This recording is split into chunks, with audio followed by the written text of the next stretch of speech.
Alright everyone, it's time for more Tunguska. So we're in China, or something, some cave in the Himalayas. Max has been abducted. Oleg's making us think that Max is involved in all of this. So I'm sure we'll find out if he actually is. But I don't think he is. A small round hole in the rock. A small round hole in the rock. A small round hole in the rock. So there's 3 small round holes in the rocks. For sure. Without Oleg, I never would have found this cave. I think Oleg's the one involved. An excerpt from the travel journal of a certain Dr. Evans. My father considered getting these documents to be so important that he intentionally coded all documents that deal with this subject. Holy crap. Okay. Yeah, we have a lot to read. Holy crap. Okay.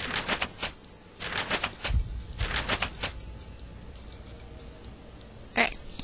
10/23/1947.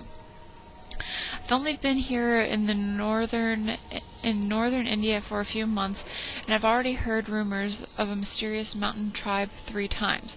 The Dzoba tribe supposedly lives in seclusion in the particularly rough areas of the Himalayas. Folks say that they have hypnotic qualities, which they supposedly owe to their holy circle-shaped artifacts. The Dzoba are able to protect themselves from intruders with the help of their strange powers. Interesting. It's hard to read this text because it's kind of blurry on my screen. 5/12/49. My curiosity is nothing new, but my dreams have been renewed because I have finally managed to organize an expedition. Unfortunately, the directions to the hidden valley of the Dzoba are very vague, but I am going to try. I simply have to try. 7/30/1940. We are on our way. If only half the stories are true, the Dzoba's supernatural and hypnotic abilities are true, then we are all standing on the edge of the biggest scientific sensation since the discovery of the pyramids of Giza. So I'm assuming the guys in black robes are like descendants of the Dzoba. 8/10/49. We have been advancing higher into the steep and icy mountains of the Himalayas for days.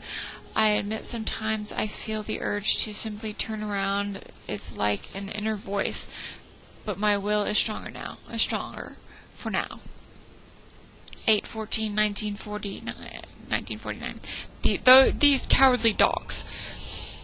Today the members of my support team simply took off. They ran away like scared chickens. 2 of them fell to their death. I don't know if the other ones will make it. I also don't have time to think about them. I have to keep going. Oh, sorry, Sean. The weather outside is making me sleepy. 8/16/1949. I've now been alone for the past 2 days. I have to leave most of my equipment behind, and yet I have the feeling that the remaining baggage keeps getting heavier. I have to get rid of more ballast. I don't care. I don't have anything more to spare. 8/19/1949. I'm tired, so unbelievably tired. I know that I have to keep going, but I don't know how. I keep wondering if I'll see my daughter again. 8/78. Question. 1949. How long have I been lying here? I have a vague memory of pulling myself onto a ledge. Everything around me was white. Then everything went black. The veil in front of my eyes is now slowly lifting. I see a cave, but my legs refuse to get up. I'm thinking that's some sort of like psychic boundary that he's crossing, that the Dzoba use. 9/2/49.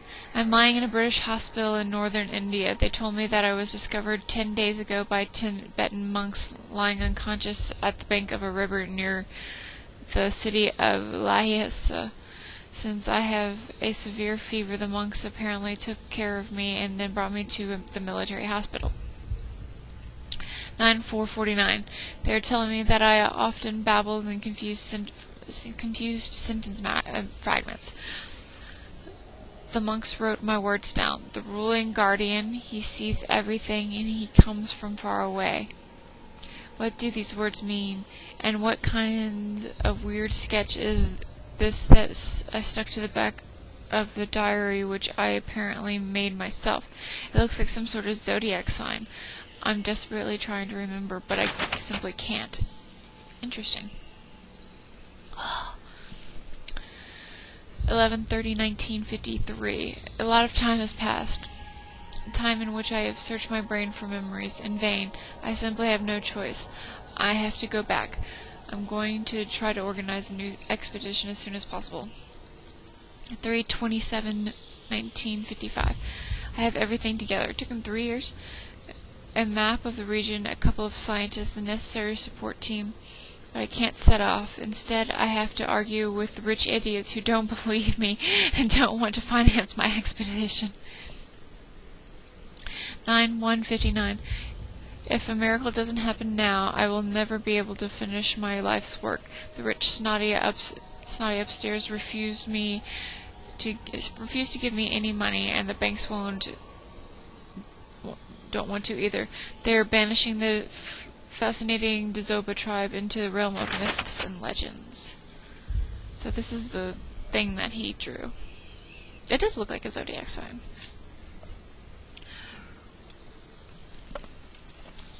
Sorry, I had to get a drink of water. Oh, soda. While I'm reading. Makes my throat sore. Let's see what our diary says. Train symbol? Okay. Research report. Ireland. Lord Morangi recognized Perez's symbol. Apparently, Vladimir stumbled on a report about a strange artifact in his search for the fragments from Tunguska. A British researcher's report described the same properties that Vladimir observed in the fragment from Tunguska. Unfortunately, the report did not mention where the artifact had been found. Morangi was therefore supposed to buy all the records from the researcher's estate, and they found a strange symbol there as well. Murder. Berlin Museum. Max discovers the corpse of Detective Kansky. Now it is clear to him that Nina's enemies are not afraid of anything, not even murder. It is still unclear what role the dubious Detective Kansky played. Betrayed and forgotten. China, Himalayas. Max didn't show up to the rendezvous with Nina. Has he only been using her the entire time? Nina has set off in search of the forgotten Dzoba tribe without him. Poor Maxie. Alright. Gotta turn on the air conditioner. Because it's hot in here. There we go. Okay.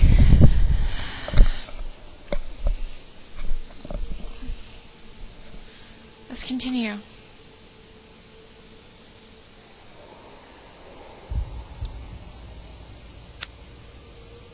A wooden peg. It could come from a yak.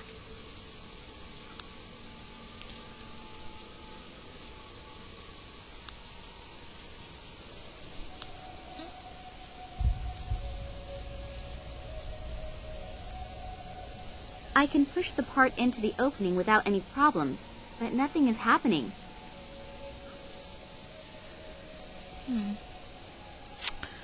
Okay, let's continue down here then.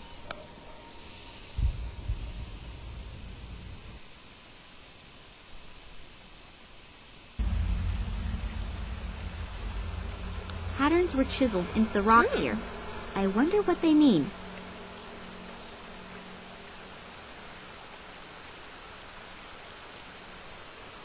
big rock? Don't know. It's too heavy. I can't move it. The water is crystal clear and most likely ice cold.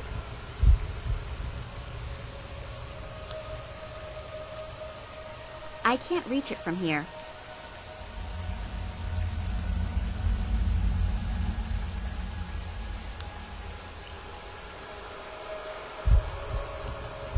I can't reach it from here.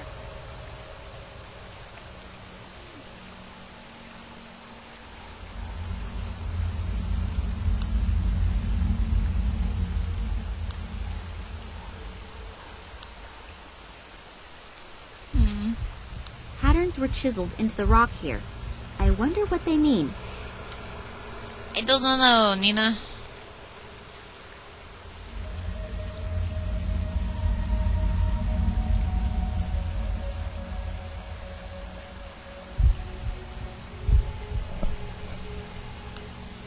Maybe...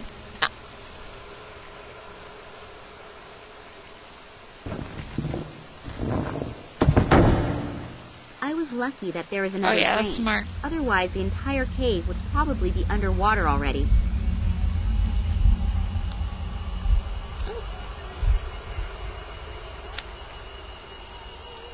Oh, a bone. See what's in...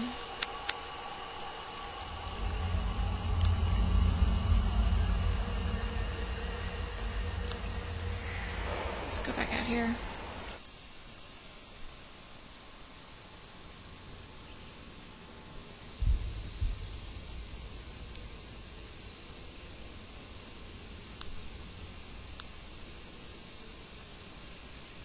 The bone caught on something. I can't get it out anymore. Okay.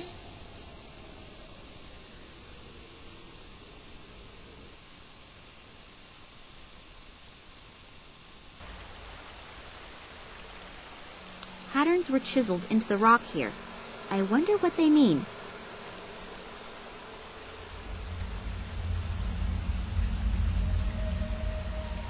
Patterns were chiseled into the rock here. I wonder... Patterns were...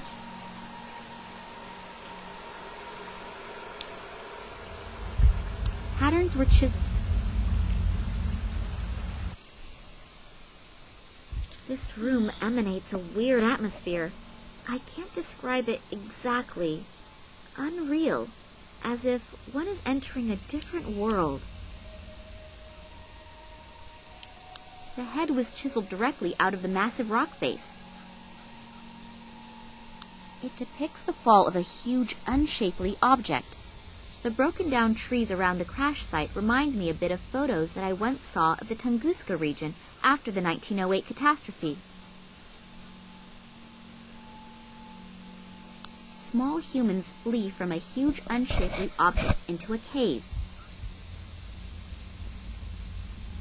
These lines and circles look almost like the sketches that Manuel Perez made in Cuba.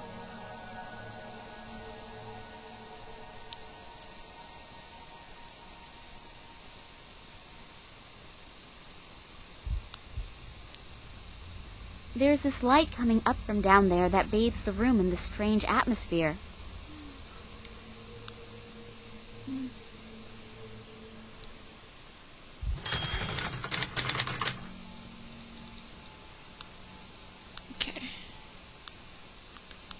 Gotta make it look like that thing.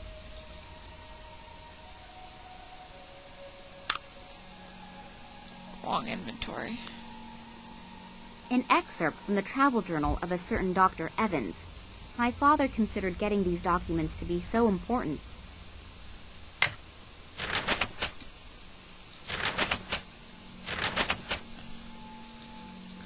So we gotta make it go. Okay.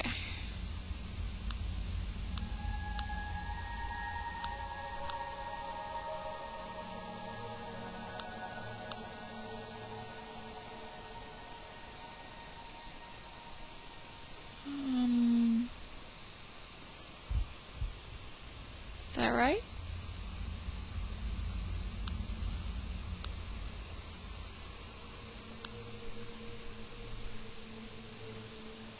think I'm missing one.